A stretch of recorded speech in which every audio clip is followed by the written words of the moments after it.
the ranges are sending me. Like, what is a $30 offer? Like, Right?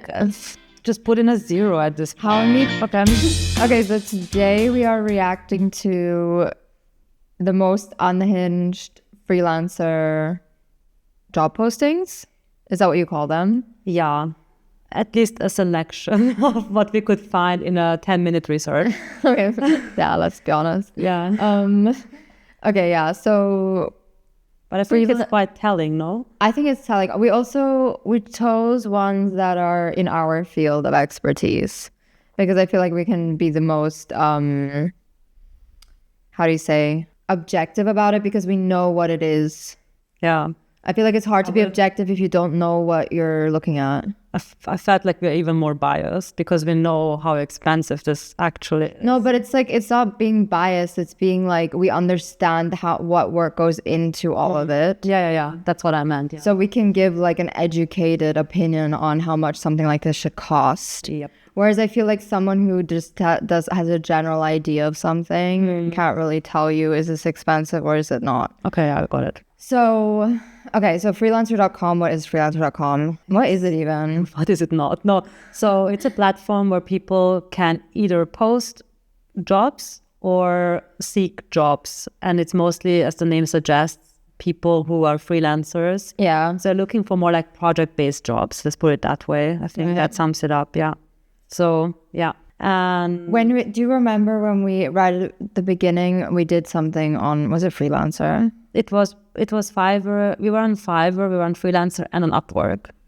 Okay, but we did something on Freelancer. Like this is where we had like some kind of project going on. I feel like it was different then, though. I feel like you could like submit your work and then the client would choose the best one. It wasn't like a bid, and then feels more like what Upwork is now. Yeah, maybe because we're looking at the more like in the web area. I think we were looking more at design when we started out, like logos and business cards. Maybe it's different. Okay, let's look at this one, front-end developer for fintech integration. I don't know what fintech integration is, but I picked this one because there was a mention of it's some kind of a payment platform, and a payment platform sounds like pretty complex thing. Yeah, I mean even someone who doesn't know what they're doing would agree that a payment platform is probably a complex thing to do, right? Yeah.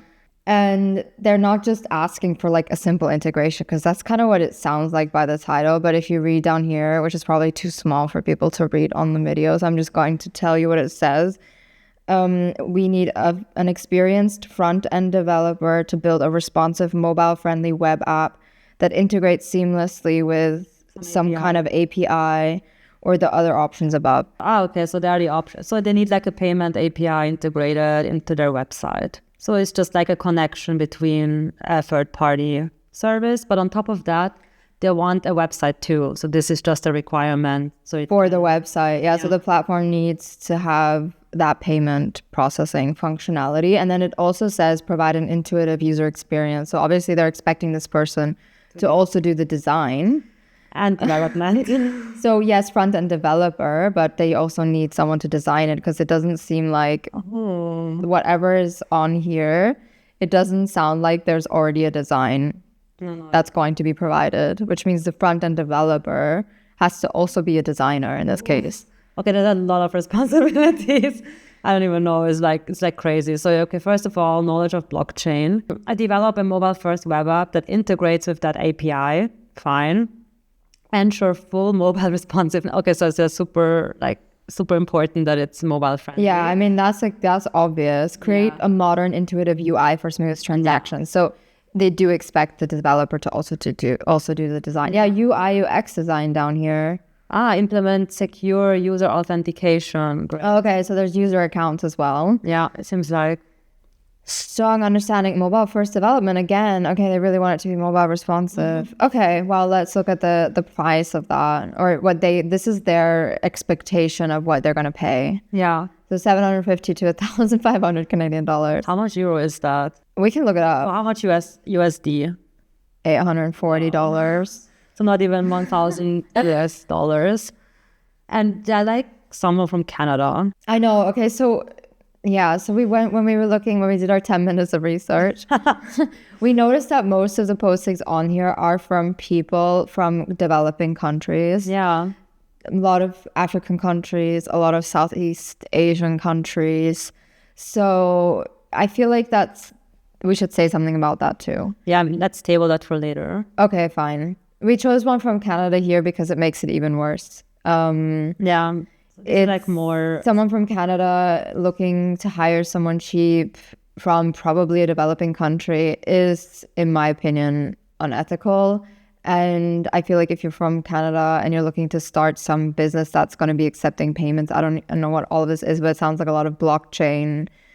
I don't know if it's like crypto, whatever, but it feels like a company that should have the money to invest properly in something like this. So anything that is e-commerce means that the one who is like this person who posted this job will benefit from someone paying for their service. I mean, that's what they want, right? Yeah. So I think it's always crazy to see prices like offers like this, because this is just so beyond unrealistic of, first of all, what something like this should cost. Yeah. Second of all, what it's worth. And third of all, if you're looking to invest this money into this set of requirements, okay, it's fine, someone builds it for you, but this is like huge maintenance. It's also really high risk, all of this stuff. So like accepting payments, having user accounts, all of that has to function really well for people to take it seriously and to feel like people and security. Have security. Yeah, the security of all of that, not only on the payment side, but also on the data side when it comes to user accounts. And someone needs to be an expert in that to be able to do that well. And I don't think that 1,500 Canadian dollars, even the upper end of this, is enough money to ensure that project is going to be done well and to a point where it's like a product you can actually use and maintain after. I'm a bit shocked. Again, like the maintainability is something that's so important, because I feel like a lot of people think like, oh, I can buy a website for 1,500, and you probably can, but it's probably a website that's really static. And I don't know how easily it's going to be to change it and maintain it. There's a difference between building a whole ass front end with a connection to an API and authentication, etc., than build me a personal website. Yeah, like some kind of portfolio or landing marketing page. Yeah. Then we can also talk about a different value, but this is just on a lot of levels on here. Let's look at the bids. Okay, I just want to look at this for a second, because I'm not sure you can see this on the screen recording down there, but these people are all from developing countries. But yeah, I really get it. I get it. For them, this is a lot of money. Okay, here's someone from the US.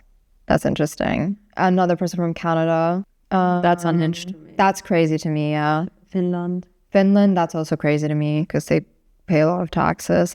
Okay, so the reason why I wanted to look at that is because for us, 1,500 Canadian dollars is not a lot of money. Yeah. For someone in a developing country, it probably is a lot of money, considering also that the average salaries in those countries are probably less than this a month. Sure. And they're doing this for what's the delivery time, the timeline? It doesn't really say. No, sometimes there is a timeline.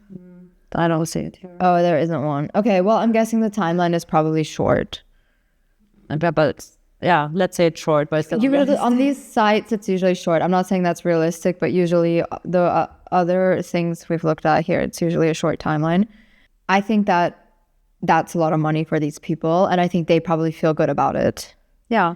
However, I still don't think it's good to be doing this, because it keeps them in a cycle of taking on work for less than it's worth.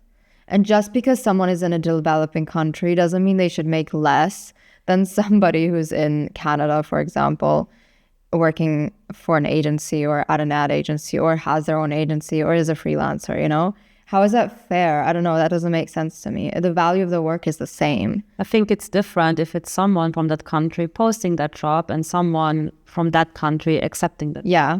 So there's a difference between I'm coming from a, I would say, privileged background. Living in Canada is that compared, of course, to living in a developing country.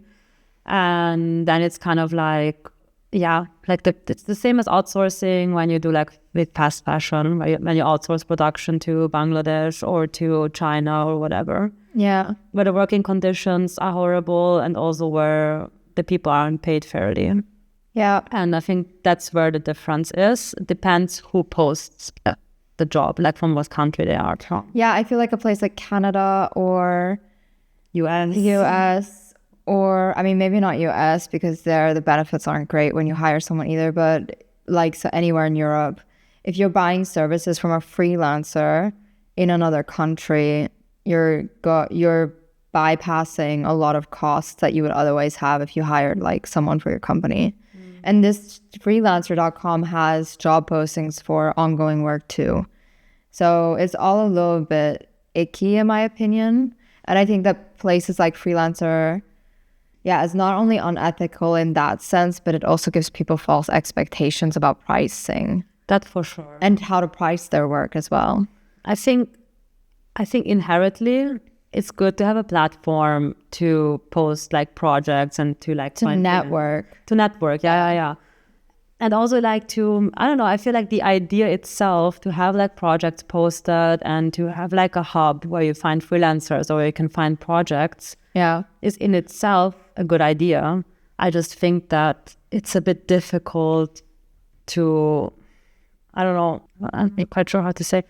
It's a bit difficult to make it ethical. Yeah. In my opinion. And yeah, because this is this is not a fair payment for what is asked. No, not even for someone living in a country where this is a lot of money. Exactly. So I just don't see... It's way too much work. Like this kind of page would take months to develop to a point where it's really usable. And then even if your timeline is 2 weeks, let's say it's 2 weeks and you get something out there in 2 weeks, it's not going to be a functioning product, maintainable product. Yeah, I don't... And someone's probably going to be working nights to get it done in time. Yeah, no.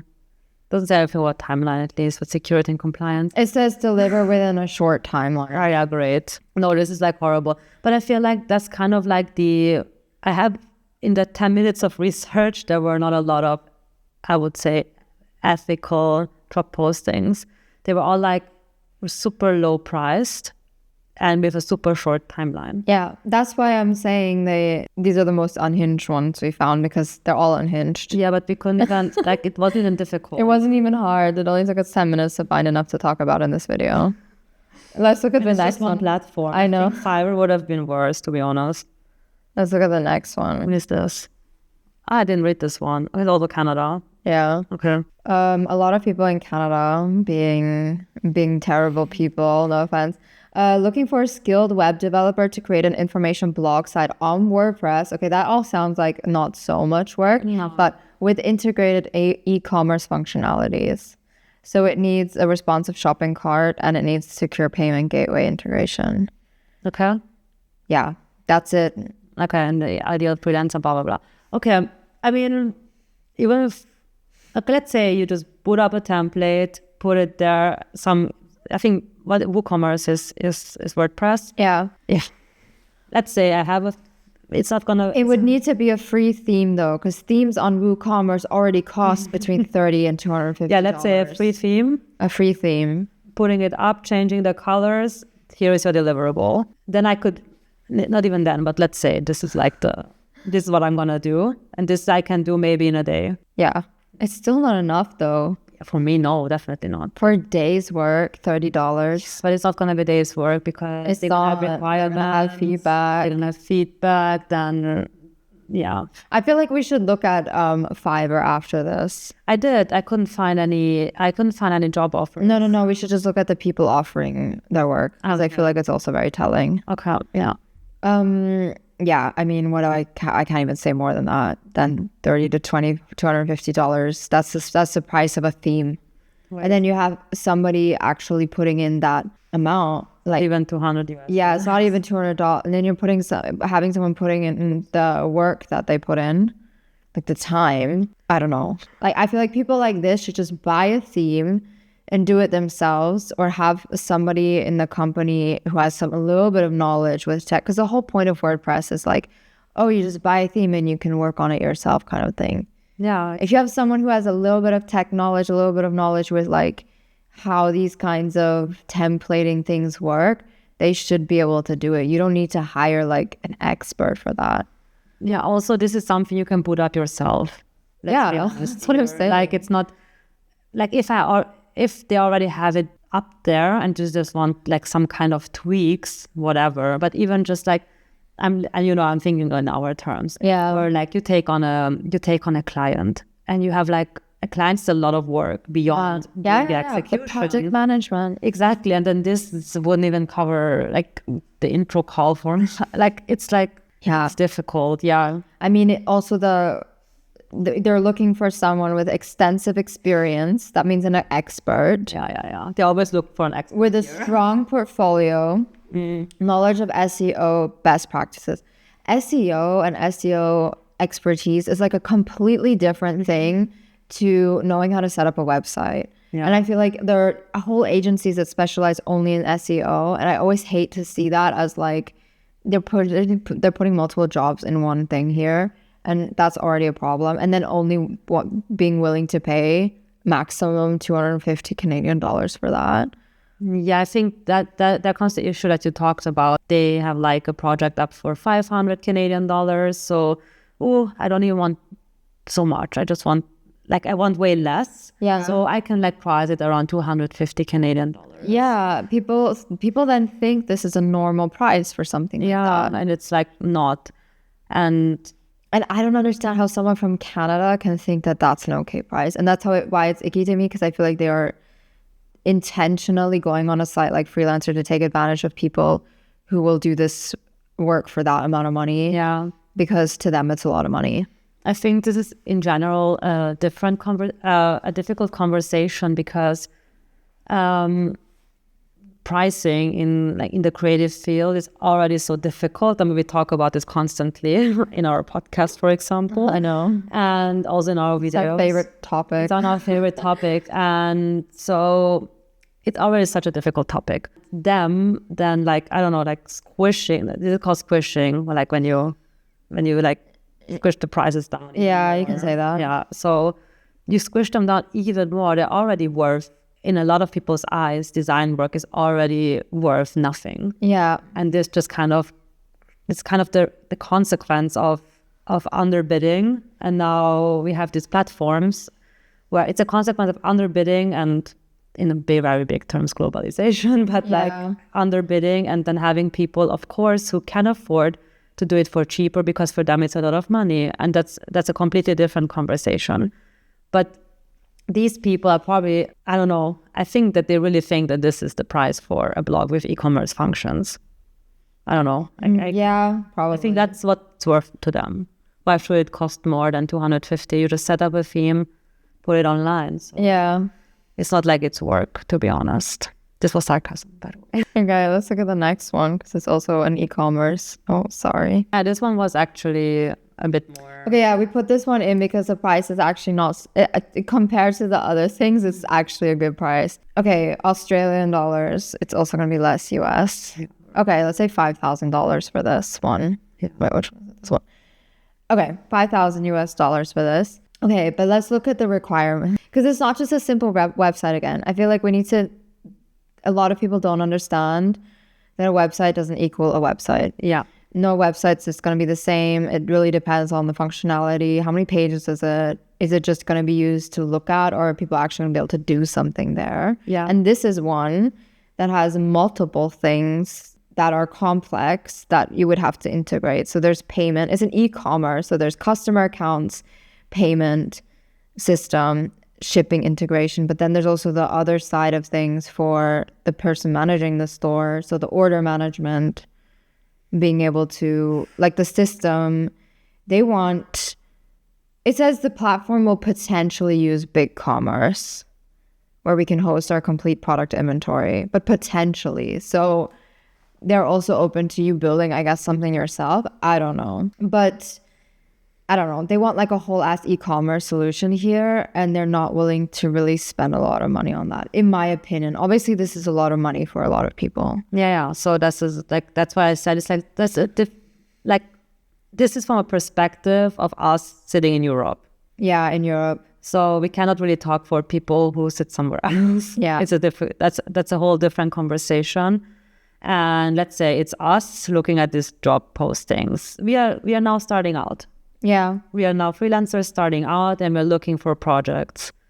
And in that perspective, I think it's a good amount, actually. yeah. If it's like a first project that you're doing, or you're someone who works on Freelancer and you're, Shit, I'm so sorry.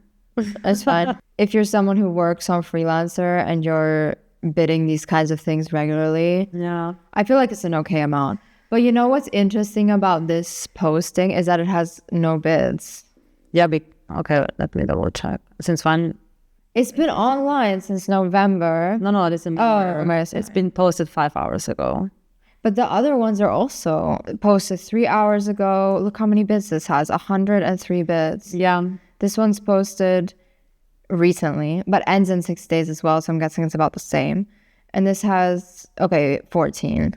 But this one, which has, in my opinion, this would be the first one I'm like running to if I saw this was online, has no bids. Why? It's almost as if people don't feel like they're worth that amount. Maybe that, or I would be scared of the key requirements because it's quite intimidating. It is, but if you were to use something like BigCommerce, it would already have all of that functionality anyway. Yeah. Yeah, for sure. If you use BigCommerce or WooCommerce, is it BigCommerce or WooCommerce? Does that the same thing? I don't know. Well, anything, Shopify, they're all basically the same. They all have that same basic functionality, order management, people being able to buy stuff. You don't even have to integrate payment methods because it's already there. It's probably not a lot of work if you use like a Shopify theme. Yeah, again, it depends on how open they are to you, first of all, using these platforms. I guess they are in this case. And also, is there already design? Okay, there's no, yeah, that's true. There probably isn't a design. Yeah, no, there probably is a design. For design and development, this is, again, obviously way too low. Yeah, okay, but let's go back to this one, which is also design and development. Okay, the price, 750. No, this is comparatively, this is very good. Yeah, but still, yeah. It's weird. I think it's weird that this client is also verified. They have 5-star ratings, so I guess they've been doing these kind of projects on here for a while. Yeah. Maybe we should apply. Maybe cut this out. I'm just kidding. Sign up. No, but I don't know, these platforms. I mean, this is a kind of okay. So I'm like, I feel like these platforms, if all of the listings were more like this one, I think it would be a good place. yeah, that's what I mean. I think the platform in itself is actually good.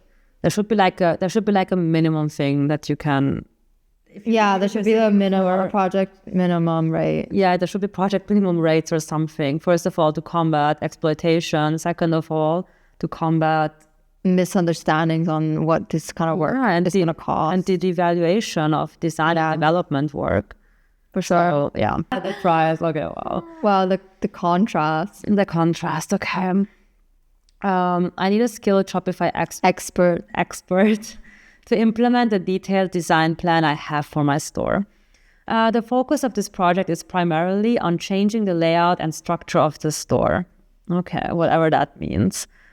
Key aspects of the projects include translate the site to Arabic. So I feel like that's already kind of a complex job. I mean, because because Arabic is like you read everything from right to left.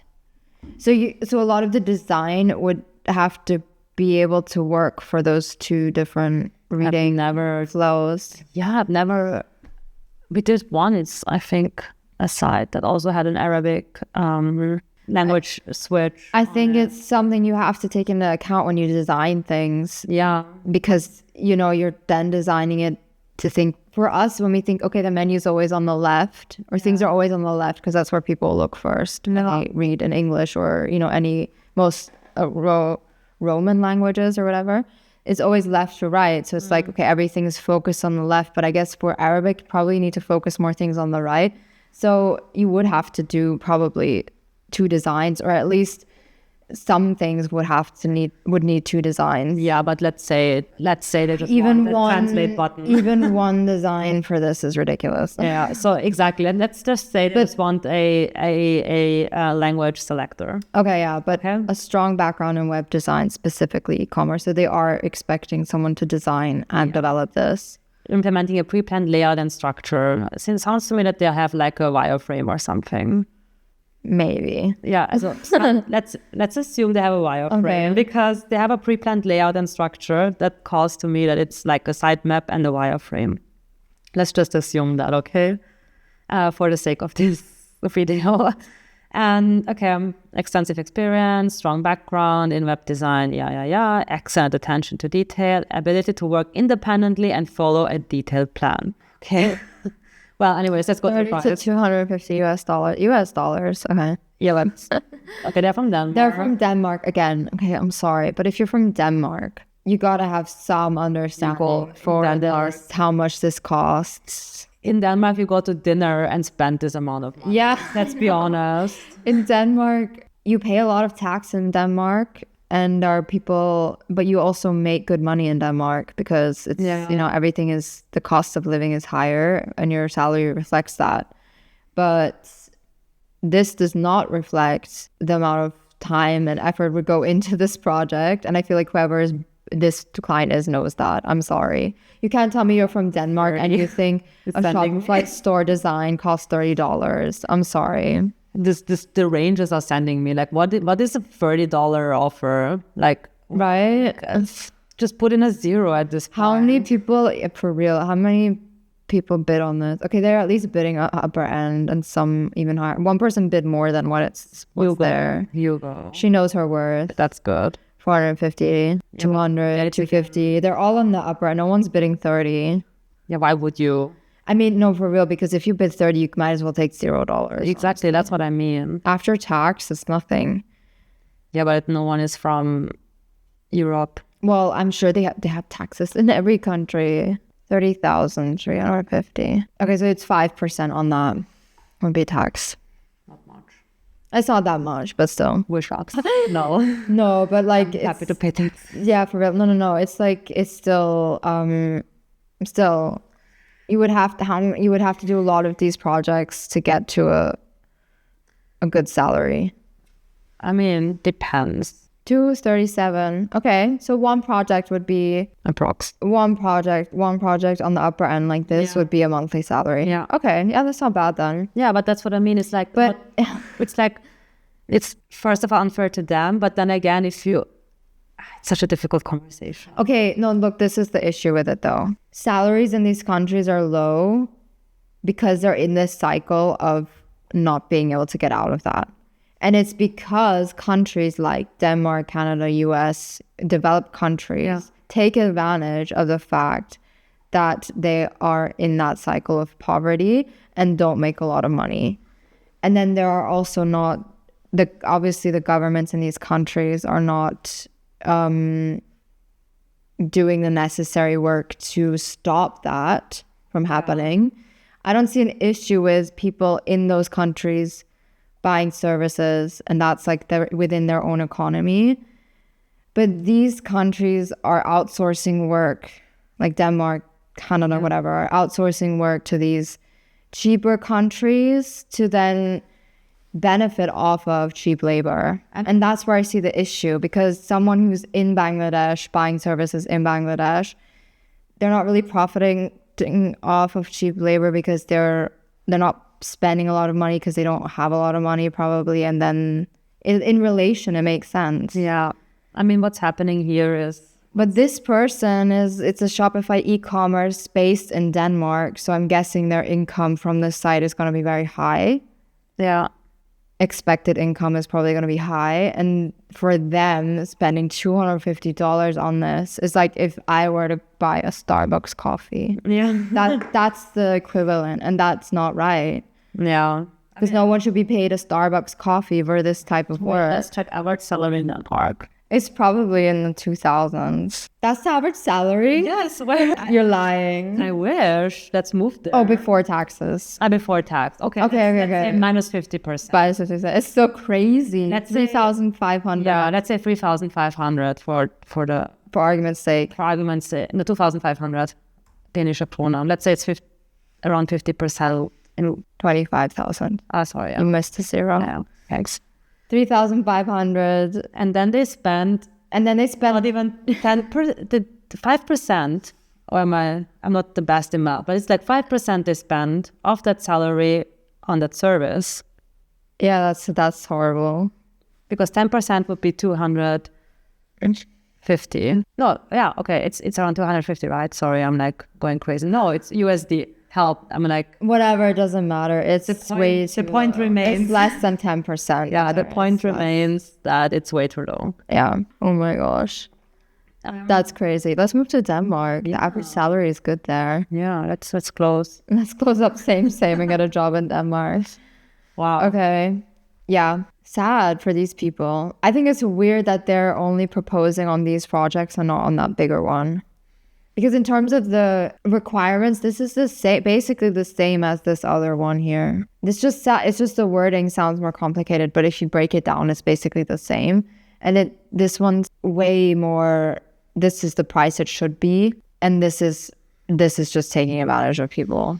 Yeah, I mean, I guess it's like B2B. It's like with the dashboards. I do think this is way more requirements than here, because it's just. But I feel like that if you took WordPress, I feel like you would find plugins for all of that stuff.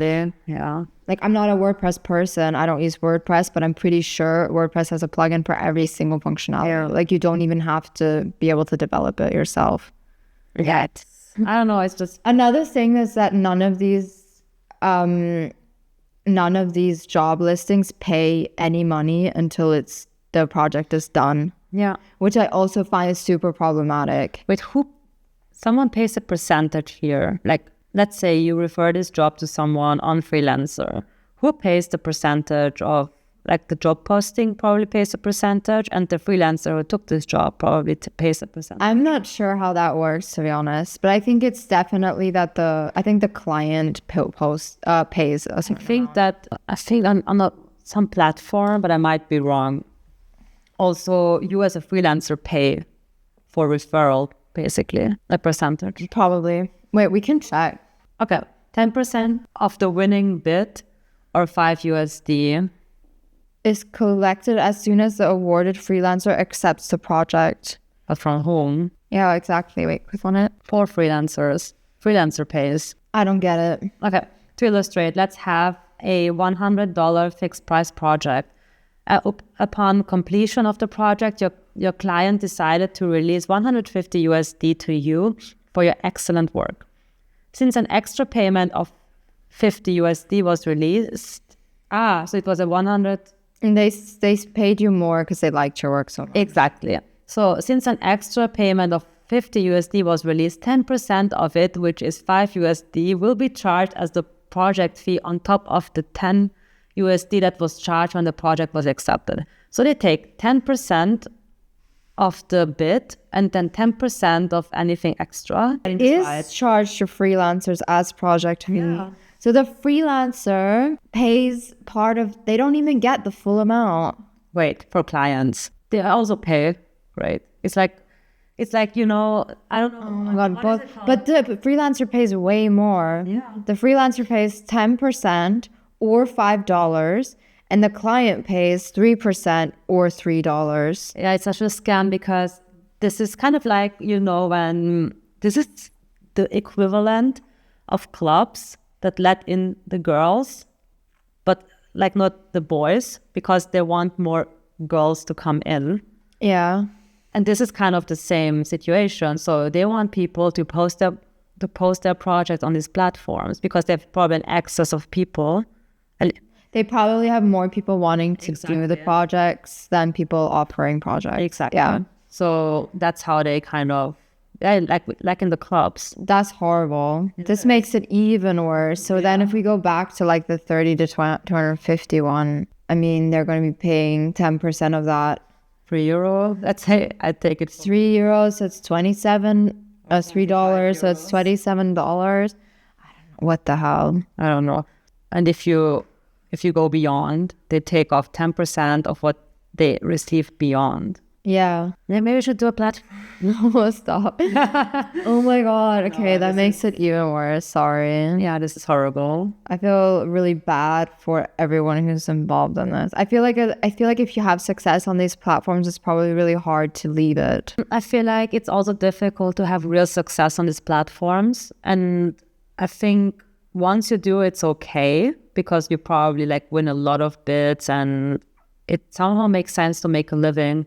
But I think most people don't. Yeah, I also think so. I feel like you spend more time bidding or like being in contact with clients or, searching jobs and whatever. I feel like you spend more time maintaining all of this than actually doing any work and actually being paid for anything. I mean, speaking from our experience when we did this phase, because we were also on these platforms when we started out. Because the thing is, when you start out, where do you look for clients? These are like the first stops. It's the easiest way.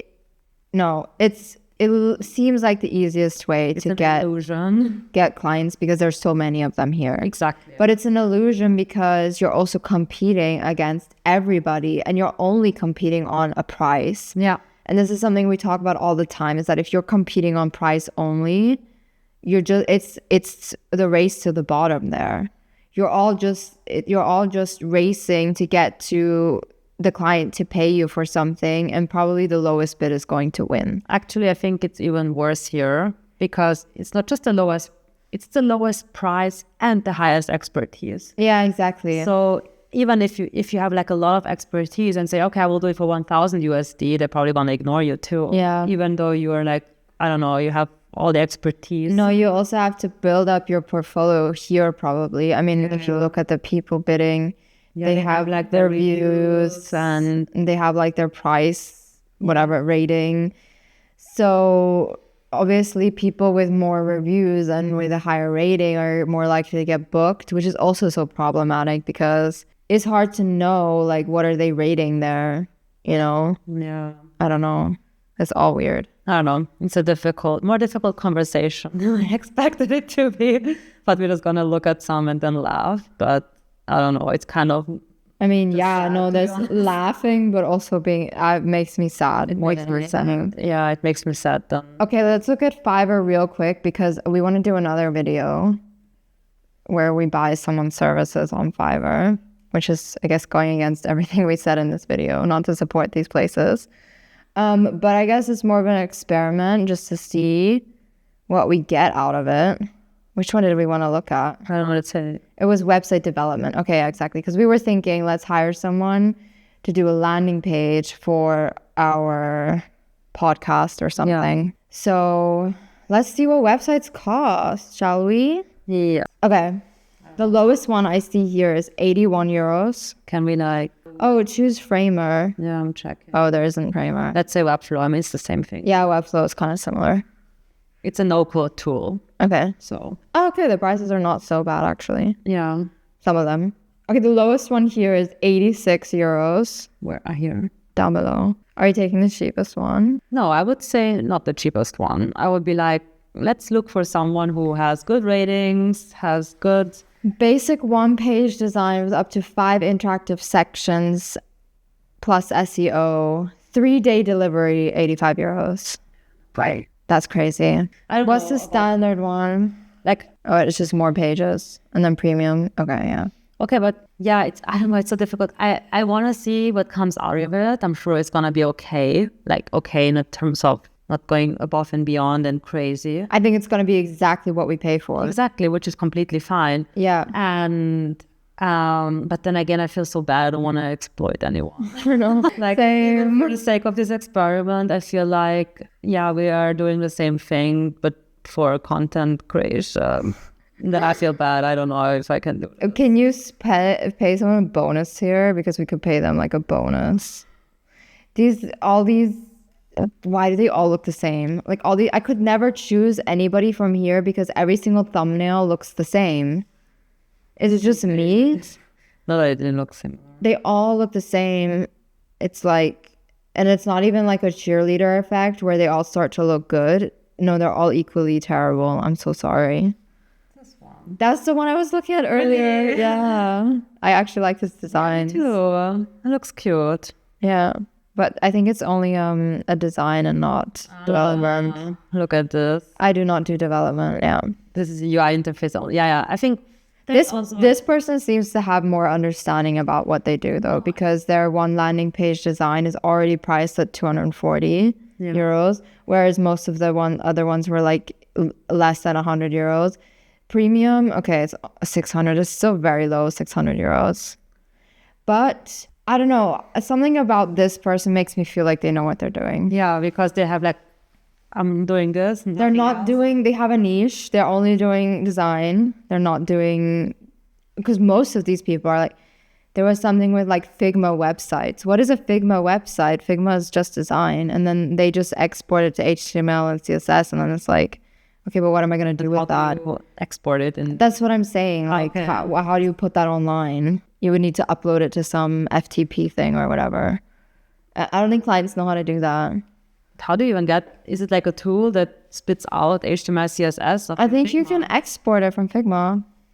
Really? Yeah, I think so.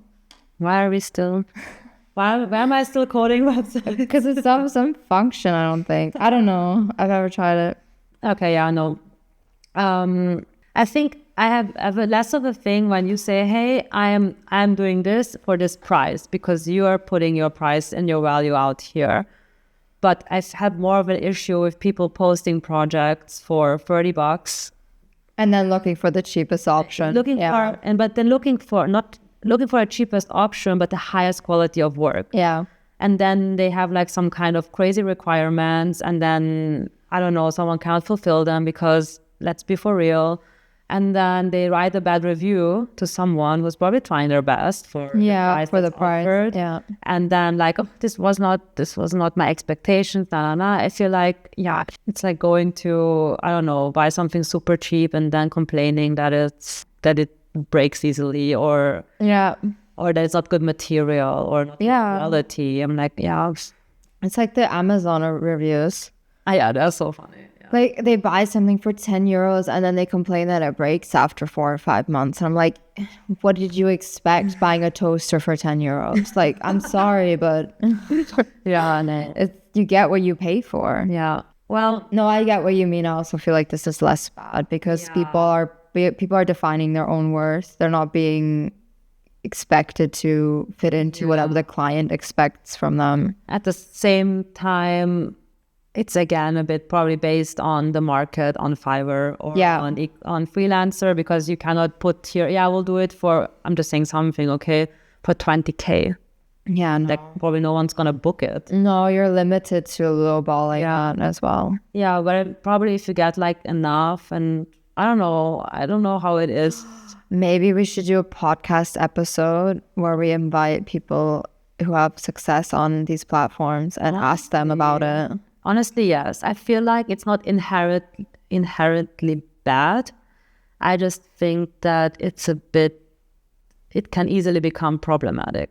Yeah. That's especially Fiverr and Freelancer who like take like 10% off here. Yeah, that's 10% off there, and then another percentage off here. That's and also become the scam a pro freelancer because probably they're gonna like list you up. Yeah. And the others are gonna get listed down. So again, it's a pay-to-win platform. Yeah. Can we build an ethical Fiverr?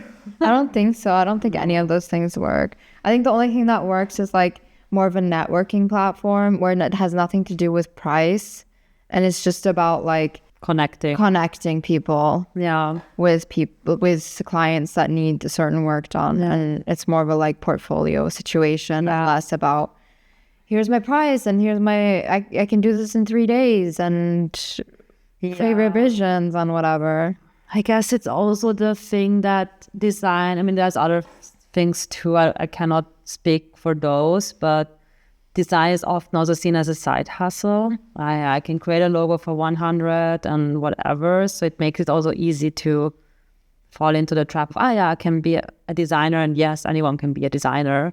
But what I'm saying is to also take it seriously. Yeah, it's still a business and you still want to be making profit if you want to continue running the business. Yeah, I guess this is where I see the issue.